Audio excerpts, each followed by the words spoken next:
Hi, my name is Stephanie Cerros and welcome back to Sad Sucia Stories.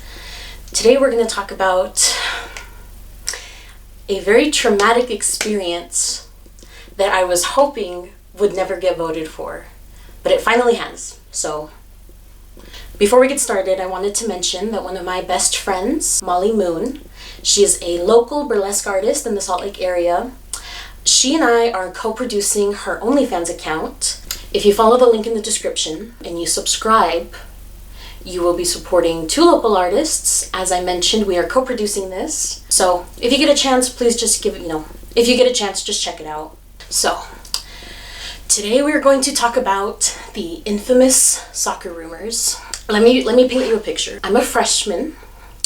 I have little to no self-esteem. I am very overweight. I was almost at my heaviest. So I thought very little of myself. I thought I was, pretty disgusting. Not to mention, even though I love soccer, I wasn't good. So that also kind of, killed my what little self-esteem I had left. So my freshman year is when they started up the soccer program. So it was like a first year thing. So, things were still being figured out.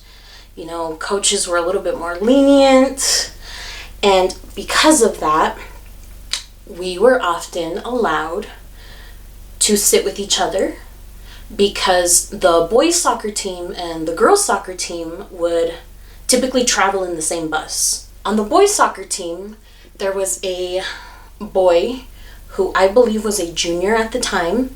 He's going to be remote control.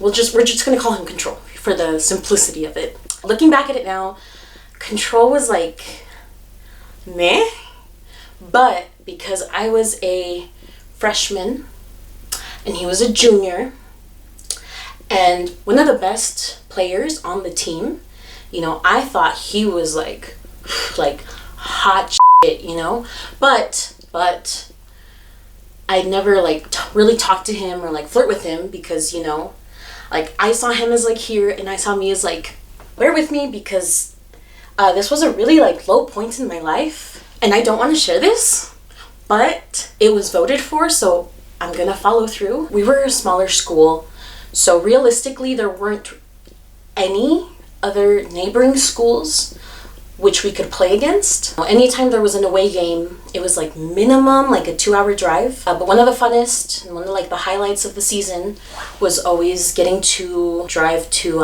Tahoe. That was always fun because we were gonna get to drive to Tahoe. So it was a long road trip, we get to see Lake Tahoe. It always felt like a mini vacation. We go to Tahoe, we play our games, we lose. I don't remember how the guys did, but the girls team lost because none of us played soccer before. It was our first year, so we're on our way back from Tahoe. As I mentioned before, it was a first year program. The coaches were a little bit more lenient, because everything was still kind of almost in the test run phase, if you will. So they would let us sit with each other. We could literally sit wherever. It didn't matter. At one point, it's pretty late at night. I'm gonna say maybe 11, 12, and we were still pretty far away from our hometown. I am sitting in my seat and this gentleman, Control, comes and he sits beside me and he's talking to me, which first of all, I am already on cloud 9 because he's just because he's talking to me. That is how low I felt about myself. That just him talking to me, I was swooning, We're talking and he briefly brings up, I want to say his ex. So I start talking about exes and he was like, oh, I didn't know you dated. And I was like, yeah, I've dated a few people. And I said something along the lines of, yeah, the last guy I dated had a really small dick. And he was like, what? He was like, you saw his dick? And I'm paraphrasing here because it's been a couple years and I've been trying to repress this for a long time. So he's like, what? You saw his dick? And I was like, yeah, I gave him head, And he was really shook. He was very surprised that I had done such a thing. And I was like, yeah, I was trying to like play it off. I was like, yeah, no big deal. Yeah, I sucked a penis before. And he was like, oh, he's like, I didn't know you were like that. And I was like, yeah, you know. He kind of like alluded, he kind of suggested maybe sometime I could give him some head. At that point, you know, I was already like literally like out of breath, like so excited just because he was talking to me. And now he's like suggesting, you know, I do these like things with him. I was like, oh my God, yeah. And he was like, when? And I was like, dude, like, I was like, whenever, you know. And he was like, nah, you're not down. And I was like, little freshman me, you know, I was like, oh, I am like such a sex pro. Like, I am down like whenever.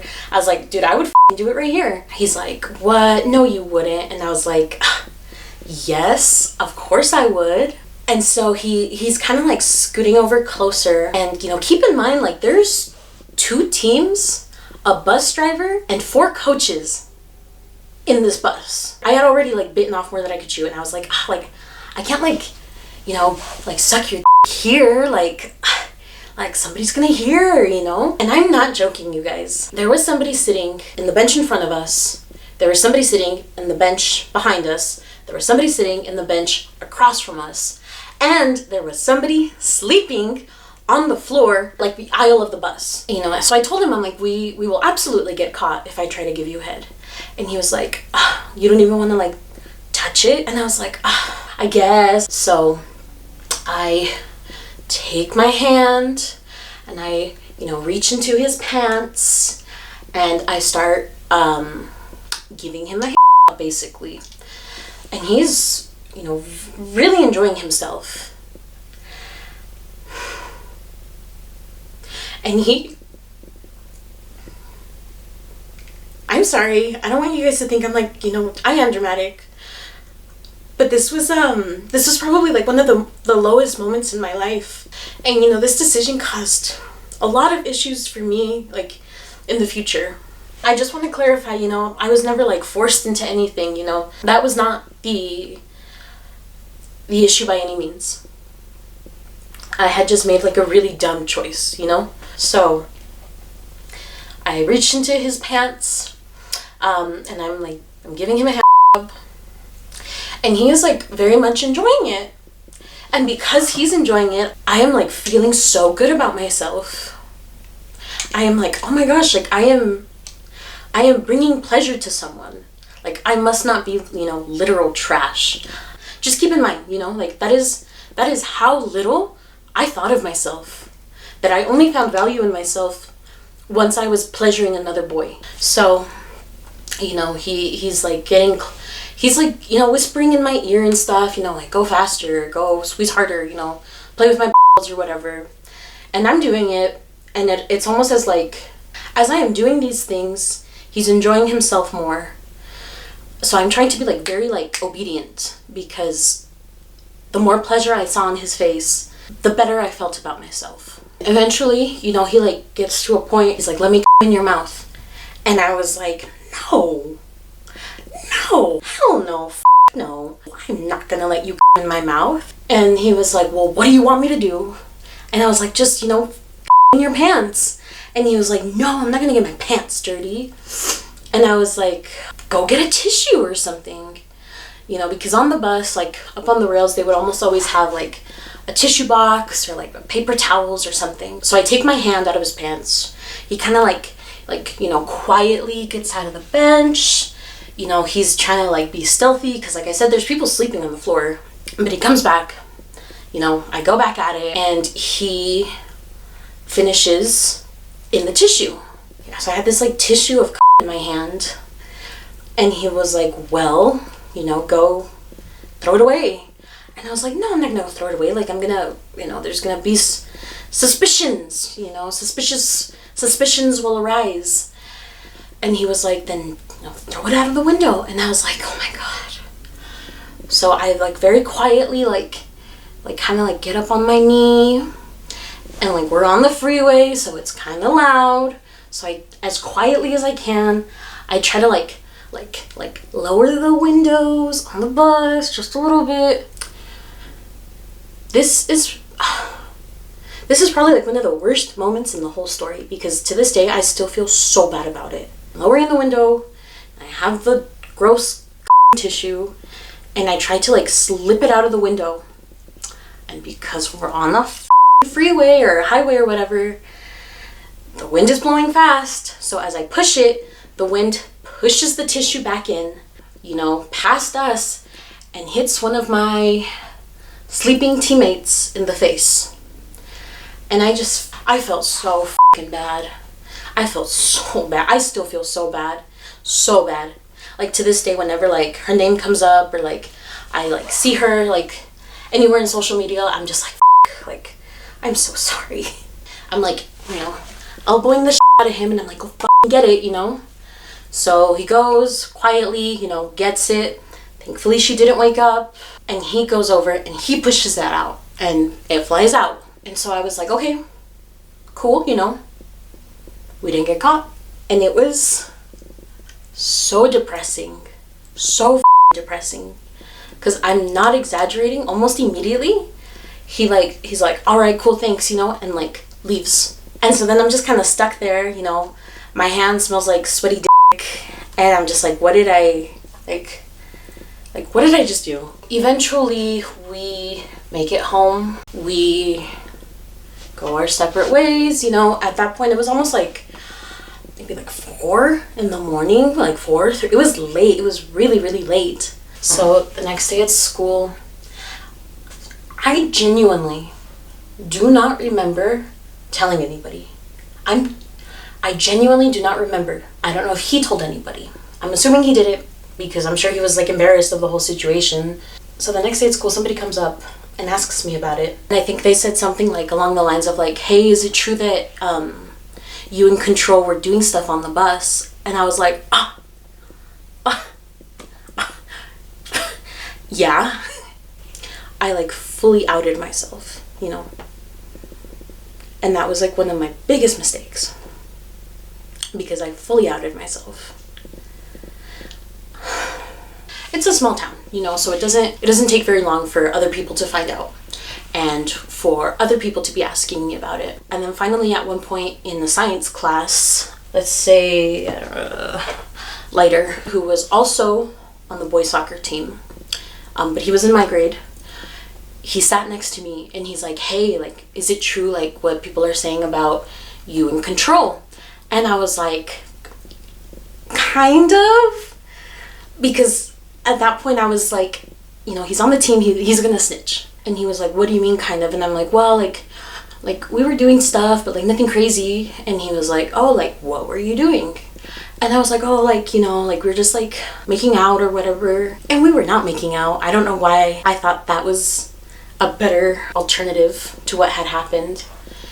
But he's like, oh, so you guys were making out? And I was like, yeah, you know, like nothing crazy, you know. Of course, Lighter tells people, I can't like confirm this, but I feel like that's very rational assumption to make. So he starts telling people what I said. So basically at this point, now that I've told him that, there are contrasting stories going around. So rumors began to evolve. It went from like we were kissing on the bus, to I gave him a on the bus, to I gave him a on the bus, to that we were like having like full-on sex like on the bus. And it spun so far out of control that at one point people were saying that I was like in the back of the bus like off the whole team. So Control confronts me, and you know, he's like, have you been telling people? And I was like, no. And he was like, then who's been telling people? And I'm like, I don't know. I just want to clarify that I didn't like evolve these rumors. I shouldn't have told people in the first place. You know, that was like my second biggest mistake. But whatever, it's in the past, it happened. At that point, he's mad at me because now people knew that, you know, they maybe like didn't know the exact story, but now they knew that there was like some sort of involvement. And he did not like that because he was obviously, you know, embarrassed. You know, he would never let someone like me, you know, do that kind of stuff to him. Things are rapidly going downhill. So at one point, somebody who knew my family let's say Spoon literally walked to my house, knocked on my door, and told my mom all the rumors that had been going on. He just wanted to create more chaos, I guess. So my mom is mad. Now my mom knows. What does my mom do? She beats me, calls me a whore, tells me like, what a slut I am, and how like, God punishes whores, and like what will people say. It is really starting to get to me. Once my mom got involved, I was like, okay, this is really bad, like this isn't just like at school anymore. Like this is now affecting me at home as well. Maybe like a couple days had passed at that point, and I was at soccer practice, and I don't remember what we were doing. I think the coach was talking, and we're all just kind of like circled around him, and I was just kind of like standing on the side thinking about the whole situation, because we literally practiced on the same field. So like, like a couple of feet away, like there he was. And so I'm just like sitting there thinking about the whole thing, and I'm just like on the verge of tears. And then a very kind girl on my team, we'll call her Scrunchy, like from across the circle that we were in, is like, she kind of like mouths to me, she's like, "Are you okay?" And when she said that, I just broke down, and I was just crying like an idiot, in the middle of practice. So eventually, after that, the coaches found out. Once the coaches found out, rules had to be changed. The boys and the girls could not sit together anymore. And, people obviously blamed me, because if we hadn't done that, or if I hadn't done that, we'd still be able to sit wherever we wanted. But now we can't. Control's father, who was, he's a nice guy. He was actually helping coach the girls' team. And he was great. He was really nice. We're gonna call him Coaster. I'm very dramatic, so, just like every day at practice, I'm just like crying and like kicking the ball, running laps and crying, drinking water and crying. Coach Coaster approaches me, and he's like, "Hey, Stephanie," he's like, "Can I talk to you?" And I was like, "Yeah." I already knew where this was going, We like walked to the side of the field, and he was like, "I heard some rumors about you and my son, Control. Are they true?" And I start crying harder, of course.